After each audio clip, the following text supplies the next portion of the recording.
Tras los muchos análisis y lecciones que se han sacado del paro indígena, yo creo importante destacar uno principalmente.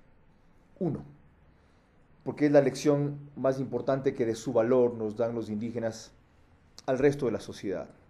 Que gracias a su valor en la historia del Ecuador, como nativos de aquí, en la resistencia frente al atropello a su cultura, en la defensa de nuestro territorio, en la guerra con el Perú, en el freno a una explotación irracional de sus recursos naturales, se han ganado un respeto que les reconoce una participación mucho mayor al 2% que decía Correa y que les dijo Correa, que representan electoralmente, pero sobre todo a que pusieron su pecho a las balas, aunque uno de ellos salió muerto. Ellos son el primer grupo social, más allá de la UNE, que se atreve a desafiar el poder y la hegemonía de Correa con razón y en su territorio, aún vulnerando la ley, pero recurriendo a otros derechos que les reconoce su ancestro y la propia Constitución. Los indígenas portaron armas y eso es prohibido. Ahí los están enjuiciando, ¿verdad? Los indígenas fueron acusados por Correa de herir 40 policías. No les ha comenzado ningún proceso, ya van a ver en qué queda la investigación y los videos que su seguridad ha grabado. Los indígenas violaron la Constitución, según también el propio Correa les dijo en el Palacio Presidencial, porque obstaculearon y bloquearon vías, impidieron la libre circulación y eso está previsto como delito de la Constitución. Y tampoco lo sanciona por esa ilegalidad. Los indígenas le dijeron lo más importante, en su cara, perdiéndole el miedo y no el respeto, lo que habían sostenido en sus micrófonos.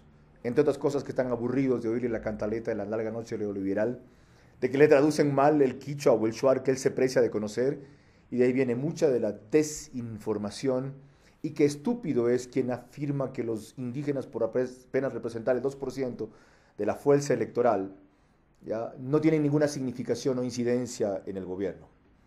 Probaron que la tienen. Los indígenas le han dado una lección al resto del Ecuador. Arriesgando es como se llega lejos. Con valor es como se consiguen las conquistas. Y ellos lo pueden hacer porque además no tienen nada que perder. Estamos desde hace tiempos ancestralmente invadiendo y depredando su territorio y respetando sus leyes, minimizando sus conquistas, burlándonos como si fuera un derecho arcaico de muchas de sus estructuras de civilización, no aplicando la ley indígena que en muchos casos es equiparada a la ley convencional. No tienen nada que perder. Han sido objeto de saqueo y de burla electoral. Fueron un grupo político que apoyó al presidente y les dice ponchos dorados o califica como pelucones alguna de la dirigencia por el simple hecho de haber superado la pobreza en función del comercio, del trabajo, simplemente, o del estudio, como si aquello fuera motivo de vergüenza. Eso explica la reacción. Y luego es un ejemplo la actitud de muchos de ellos en su cara, a diferencia, por ejemplo, de líderes empresariales y gremiales que cuando los tienen o los tuvieron al frente, especialmente en Guayaquil, les temblaban las canillas, les temblaba la voz, como tenían que hablarle al jefe de Estado ahí al frente respecto a ese tema. Los indígenas han marcado una pauta sobre cómo la sociedad descontenta tiene que conseguir sus derechos, más allá de sus actitudes violentas, porque ellos también fueron violentados de sus derechos. Eso obedece a que fueron excluidos de la socialización de las leyes. Se los llama a socializar el proyecto después de que el proyecto está escrito. Ahora, el diálogo es una señal positiva, es una señal que representa o refleja la debilidad de Correa, pero que también la puede convertir en una fortaleza, aunque la forma en que se desarrolló es una demostración de su espíritu antidemocrático. Él era el juez, él era el interlocutor, él era el entrevistador, él era el que interrumpía cuando daba la gana, opinaba y fallaba. Él sí, a cada rato, permítame tal cosa, cuando va a una radio cualquiera, no me interrumpa, permítame concluir, peor si es una radio de los medios incautados o una radio sometida a él.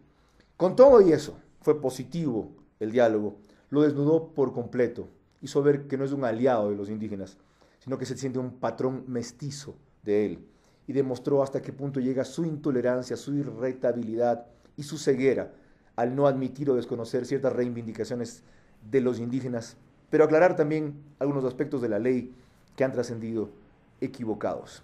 Está abierto el camino.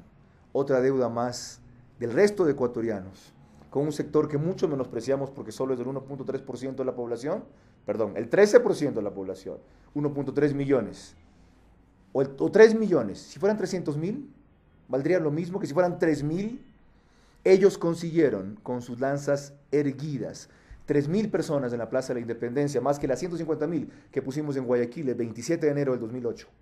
No pasó nada después de eso. Más que toda la caravana que armó Nebot para llegar a Montecristi. No pasó esa caravana. Allí está abierto el camino sobre cómo hay que resistir y frenar el totalitarismo del dueño de la razón en este país.